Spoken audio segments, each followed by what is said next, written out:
अल्पसंख्यकों का, कांवड़ियों पर पुष्प वर्षा का पैसा कहां से आ रहा है? ये दो तस्वीरें आपके सामने है, ये दो बयान है, मैं कुछ नहीं कह रहा हूं, खुद अपने आप तय करिए। फर्क साफ है, मुस्लिम फर्स्ट, कांवड़ियों से कष्ट। मुस्लिम फर्स्ट, कांवड़ियों से कष्ट। मुस्लिम फर्स्ट, कांवड़ियों से कष्ट। अच्छा, एक बयान अगर हम सुना सकते हैं इनका, एक बार सुना दीजिए भाई बयान, क्लैरिटी हो जाएगी। जो आज कांवड़ियों की पुष्प वर्षा पर सवाल उठा रहे हैं, कैसे कह रहे थे कि देश के संसाधनों पर पहला हक मुसलमानों का, एक बार सुना दीजिए जरा।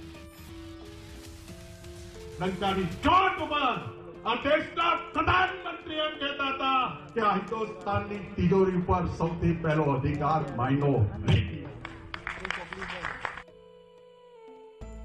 सोचिए, ये दो तस्वीरें आज की खबर का मर्म है, फर्क साफ है। रुक तेरे को बताते थे। हाय फ्रेंड्स, स्वागत है आपका रैंडम न्यूज दुनिया चैनल पर। आज हम देखेंगे कि कांवड़ियों पर पुष्प वर्षा करने पर सभी अपोजिशन पार्टीज को दिक्कत हो गई और रोजे इफ्तार पर इनको कोई प्रॉब्लम नहीं होती।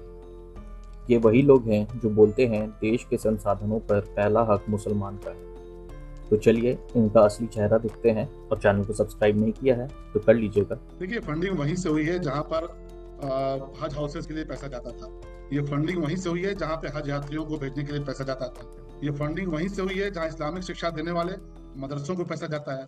ये फंडिंग वहीं से हुई है जहां पर पूर्व की सरकारों में रोजा इफ्तार की दावतों के लिए पैसा जाता था। रोजा इफ्तार की दावतें दी जाती थी, मुख्यमंत्री आवास में दी जाती थी, सरकारी पैसे से दी जाती थी।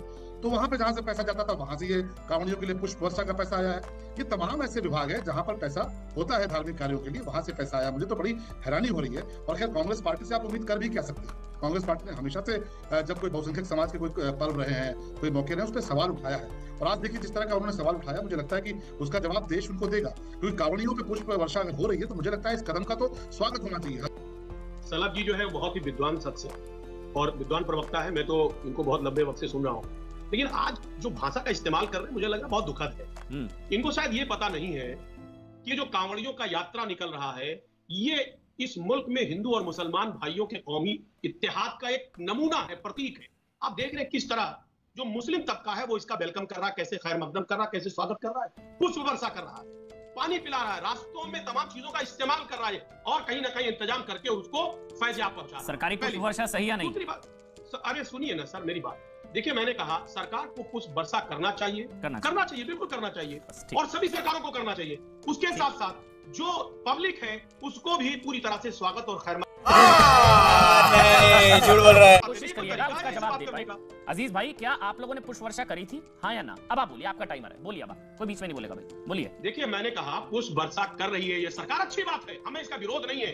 लेकिन इस सरकार को यह भी सोचना है कि यही रोजगार, यही बेरोजगार युवा जो है वो लगातार लाठियां खा रहा था। अभी थोड़े दिन पहले पर लाठियां बरसाई गई। आखिर सरकार ने एक तरफ सरकार लाठियां भांज रही है, दूसरी तरफ पुष्प वर्षा कर रही है। और यही उत्तर प्रदेश है जो नीति आयोग की रिपोर्ट आप देखें, भारतवर्ष में सबसे गरीब दूसरे प्रदेश के रूप में ये है।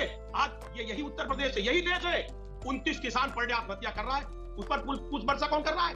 42 बेरोजगार पर डे आत्महत्या कर रहा है, 103 दिहाड़ी मजदूर पर डे आत्महत्या कर रहा है। एनसीआर भी कहा है साहब, उस पर भी तो कुछ वर्षा होना चाहिए, उस पर भी तो ख्याल करें। आज किसानों की स्थिति क्या है, बेरोजगारों की स्थिति क्या है? डॉलर 80 के पार चला गया, डीजल 100 के पार चला गया, बेरोजगारी चरम पर है, गैस 1000 के पार। साहब उस पर भी तो काम करेंगे। पुष्प वर्षा अच्छी बात है, हम समर्थन करते हैं, बिल्कुल होना चाहिए।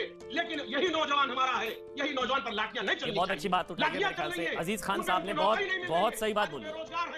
हम सभी मेहमानों को अजीज भाई की बात पर गौर करना चाहिए। अजीज भाई ने बिल्कुल सही बात बोली कि जब देश में महंगाई थी, जब देश में अर्थव्यवस्था चरमराई हुई थी, तब हज सब्सिडी बंद कर दी गई थी। होना चाहिए ऐसा, जब महंगाई बढ़े, बेरोजगारी बढ़े, अर्थव्यवस्था थोड़ी चरमराए, तब हज सब्सिडी को बंद कर दिया गया था। भाई ऐसा नहीं है, तो अब महंगाई है तो फिर ये पुष्प वर्षा नहीं होनी चाहिए। डॉक्टर रिजवान अहमद, एक कमेंट में आपका ले लेता हूं, उसके बाद मैं आगे बढ़ूंगा। डॉक्टर रिजवान अहमद, क्या सरकार को किसी धार्मिक कामकाज में पढ़ना चाहिए या नहीं पढ़ना चाहिए? भाई सरकार सेकुलर, तो फिर पुष्प वर्षा एक धर्म के लिए क्यों? डॉक्टर रिजवान अहमद। जी हाँ, शुक्रिया। जय हिंद, वंदे मातरम। आपने मेरे मुंह की बात छीन ली कि जो अभी हमारे अजीज खान भाई बात बोल रहे थे, या यूं कहें सरकार को हिदायत दे रहे थे, ज्ञान दे रहे थे बेरोजगारी पर, युवाओं पर। आपने मेरे मुंह की बात छीन ली कि जब रोजा इफ्तार हो रहे थे तो क्या रोजगारी का बिल्कुल मुद्दा खत्म हो गया था? युवा बेरोजगार नहीं थे, सारी कानून व्यवस्था ठीक हो गई थी, सारे प्रदेश की समस्याएं क्या ठीक हो गई थी, और उसके बाद रोजा इफ्तार का सिलसिला शुरू हुआ था। तो जो भाषा अजीज खान भाई आज बोल रहे हैं, अगर सपा के टाइम पर इन लोगों ने ये बातें बोली होती कि रोजा इफ्तार कराने से कोई फायदा नहीं है, लाभ नहीं है, युवाओं के रोजगार की बात करो, तो शायद योगी जी की सरकार ही ना बनती, अखिलेश यादव रिपीट करते।